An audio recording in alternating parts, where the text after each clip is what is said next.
पंचायती राज जो संस्थाएं हैं उसके जो चुनाव हुए उसमें कम से कम 59% महिलाएं चुनकर आई। उन्होंने महिलाओं की नब्ज को टटोला और एक नीतिगत और सोची समझी रणनीति के तहत हमने महिलाओं को सम्मान। सुखू जी, सवाल ये खड़ा होता है कि पहाड़ एक बहुत ऊंचाई पर होता है, ऊपर से जब कुछ चीज नीचे फेंकते हैं तो आसानी से जाती है, नीचे से ऊपर जाना मुश्किल होता है। अब क्या कांग्रेस पार्टी के लिए ये चुनाव एक कहीं मील का पत्थर साबित होगा? देखिए, कांग्रेस पार्टी के लिए भी रहेगा और कांग्रेस की विचारधारा से जुड़े लोगों के लिए भी रहेगा। जो लोग कांग्रेस मुक्त भारत की बात करते थे, इस राज्य ने यह साबित कर दिया है कि जिस हिंदुत्व की विचारधारा का वो प्रतिनिधित्व करते हैं, उस हिंदुत्व की विचारधारा को कांग्रेस की इंसानियत की विचारधारा ने पीछे धकेल दिया है।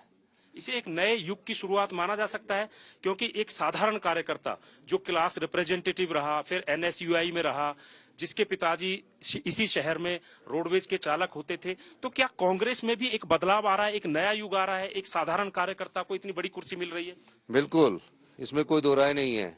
मैं 18 साल की उम्र में शिमला में जब मैं पढ़ता था कॉलेज में, और सीआर बनकर मैं गया, फिर कॉलेज का जनरल सेक्रेटरी रहा, प्रेसिडेंट रहा, शिमला म्यूनिसिपल कॉर्पोरेशन का 2 बार मैं काउंसलर रहा। फिर पार्टी ने मेरे को देखा और मुझे एनएसयूआई का स्टेट प्रेसिडेंट बनाया, लेट श्री राजीव गांधी जी ने बनाया। फिर मुझे युवा कांग्रेस का 10 साल अध्यक्ष बनाया। और आपको मैं एक और चीज बताना चाहता हूँ, मैं एनएसयूआई का प्रेसिडेंट जब था तो हमें दूध की एजेंसी मिलती थी। तो एक एरिया की दूध की एजेंसी मैंने सरकार से ली और सुबह 6 बजे से 8 बजे तक हम उस दूध को एक दुकानदार से किराए पर लेकर सवेरे बेचते थे और उसके बाद हम यूनिवर्सिटी जाते थे। मैं एनएसयूआई का स्टेट प्रेसिडेंट था। युवा कांग्रेस का प्रेसिडेंट बना, मैं काउंसलर था। फिर मैं आपके विधायक बना, चौथी बार विधायक हूँ। ये कांग्रेस पार्टी की विचारधारा है। इस बार कांग्रेस पार्टी में एनएसयूआई की विचारधारा से जो 35 साल से चुनाव लड़ रहे थे, तकरीबन 7-8 लोग चुनकर आए। युवा कांग्रेस की विचारधारा से भी कुछ लोग चुनकर आए। तो ये इस दृष्टिकोण से एक साधारण कार्यकर्ता जिसके राजनीतिक जीवन में माता जी बहुत कम पढ़े हैं और उन्होंने अपने बेटे को यहाँ पहुंचाया है, तो मैं ये कह सकता हूँ कि मैं आज ये गौरवान्वित महसूस कर रहा हूँ कि उस कांग्रेस की विचारधारा जिसने देश के लिए बलिदान दिया और देश को बनाने में एकजुटता लाई, तो उसके लिए मैं आज इस राज्य का मुख्यमंत्री बनने जा रहा हूँ।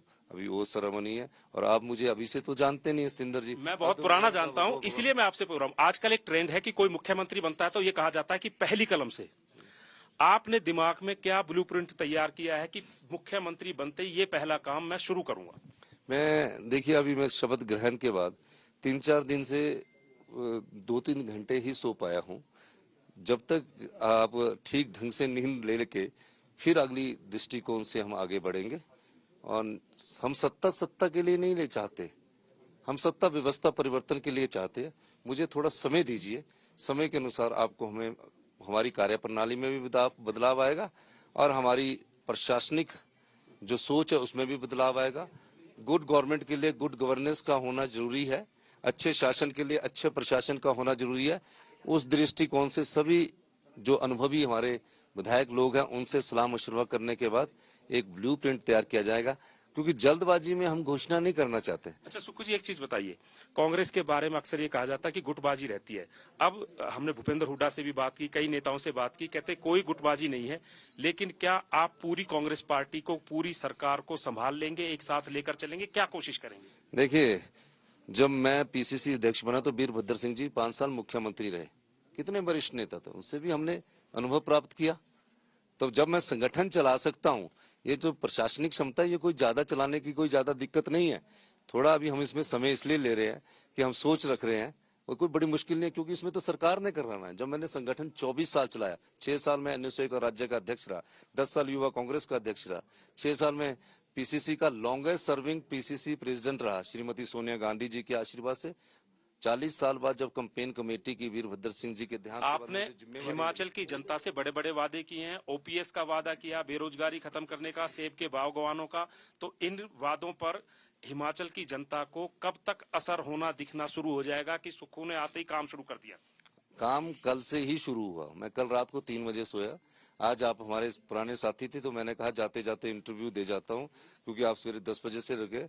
काम कल से शुरू किया। अभी थोड़ा सा प्रूडेंटली थिंक करने की जरूरत है, सोचने की जरूरत है, और उसके बाद उसको सड़क पर लाने की जरूरत है। ये आपको अभी समय बताएंगे, आप थोड़ा सा हमें समय दीजिए, फिर आपको मैं एक और व्यक्तिगत इंटरव्यू दूंगा। आपका बहुत बहुत धन्यवाद। अच्छा, आखिरी सवाल, शपथ ग्रहण में कौन कौन आ रहे हैं, किस किस को बुलाया है? हमारे राष्ट्रीय अध्यक्ष मल्लिकार्जुन खड़गे जी आ रहे हैं, श्री राहुल गांधी जी आ रहे हैं, श्रीमती प्रियंका गांधी जी आ रहे हैं, रणदीप सिंह सुरजेवाला जी आ रहे हैं, सचिन पायलट जी आ रहे हैं, अशोक गहलोत जी आ रहे पूरी कांग्रेस दिखेगी आज मंच पर, पूरी कांग्रेस दिखेगी। हैं, मुकुल वासनिक जी आ रहे हैं, पवन बंसल जी आ रहे हैं। कई नाम मुझे अभी तो हिमाचल के मुख्यमंत्री होने वाले सुखविंदर सिंह सुक्खू एक्सक्लूसिव हमारे साथ मौजूद हैं और कह रहे हैं जनता से जो वादे किए हैं उन सबको पूरा किया जाएगा।